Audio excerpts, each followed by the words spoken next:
So far, we've looked at costs and profits.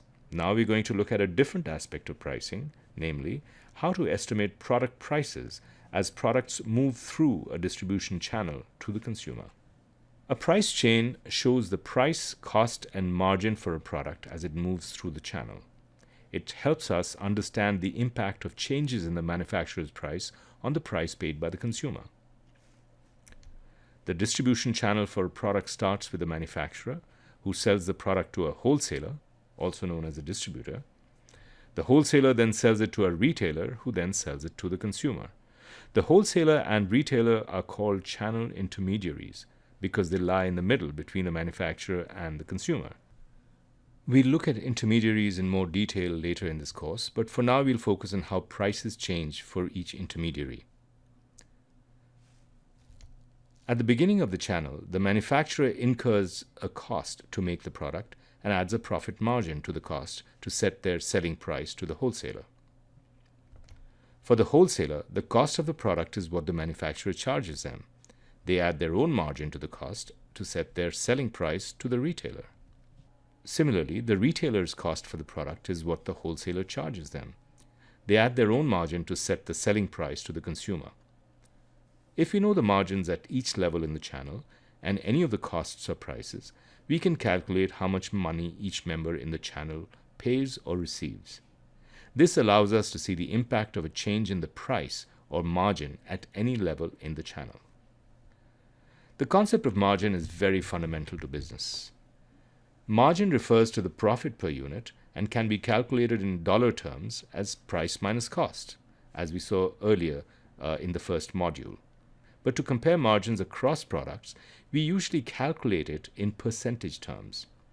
Here's the formula for margin, which is margin equals the selling price minus the cost divided by the selling price. The margin is defined as selling price minus cost divided by the selling price. It's important to note that margin is always calculated as a percent of the selling price, never the cost. There is another term called markup, which is based on the cost, but we will not use that in this class. So make sure you remember that margin is always calculated as a percent of the price. The important thing about this formula is that once you know any two of these quantities, margin, price, or cost, you can easily calculate the third. For example, if you know the cost and margin, you can rearrange the formula to calculate the selling price as cost over 1 minus the margin.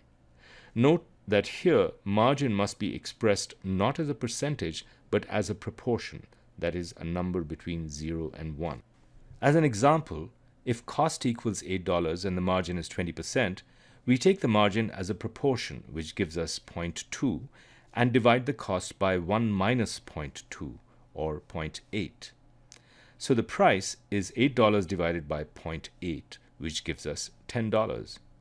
You can check your answer to see if it works out. That is, if the selling price is $10 and the cost is $8, the margin in dollar terms is $2, which is 20% of the price. So your calculation is correct. Another way to think about this is that the cost represents some proportion of the selling price, in this case 0.8. So if you divide the $8 cost by the proportion it represents, that is 0.8, you get the selling price. Now let's work through some examples. Here we have a price chain with 3 sections for the retailer, wholesaler, and manufacturer. The retailer's price is $80, and you're given the percentage margins for each entity. Fill in the price chain starting from the top. First, let's work out the retailer's margin and cost. Since the price is $80 and the margin in percentage terms is 25%, the retailer's margin in dollar terms is 25% times 80, or $20.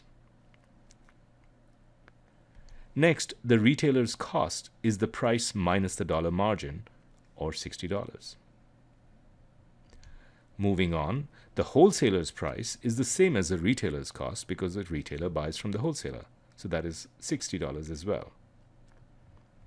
Now the wholesaler's margin is 10% of their price, which works out to $6. Subtract that from the wholesaler's price to get their cost, which is $54. Using the same logic, the wholesaler's cost is the same as the manufacturer's price, because the manufacturer sells to the wholesaler. So that is $54 as well. If their margin is 50% of the price, in dollar terms, the margin must be $27. And in the last step, you subtract the manufacturer's margin from their price to get the cost, which is $27. So that's the complete price chain, showing price, cost, and margin at each level in the channel. Now let's look at this from the manufacturer's perspective.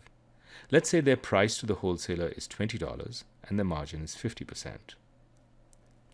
This means their margin in dollar terms is 50% of $20, which is $10. If they are selling to the wholesaler for $20, the wholesaler's cost is also $20. Now we only know the wholesaler's margin in percentage terms, which is 20%. We need to calculate their price and margin in dollar terms. Let's start with the price. Remember, the formula to find the selling price is cost divided by 1 minus the margin, expressed as a proportion. In this example, the margin as a proportion is 0.2 because the margin is 20%. So 1 minus this is 0.8. Divide the cost $20 by 0.8 and you get $25, which is the selling price.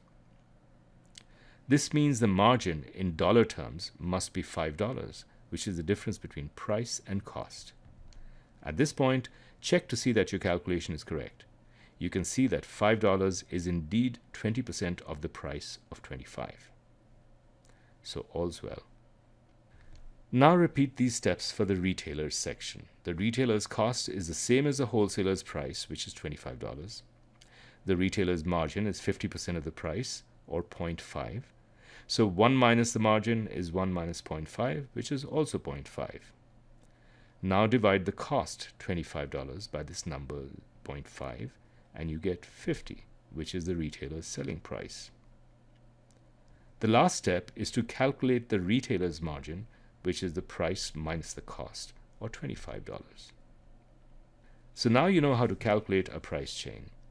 This is really helpful when a manufacturer wants to see how changes in the pricing to wholesalers will impact prices to consumers.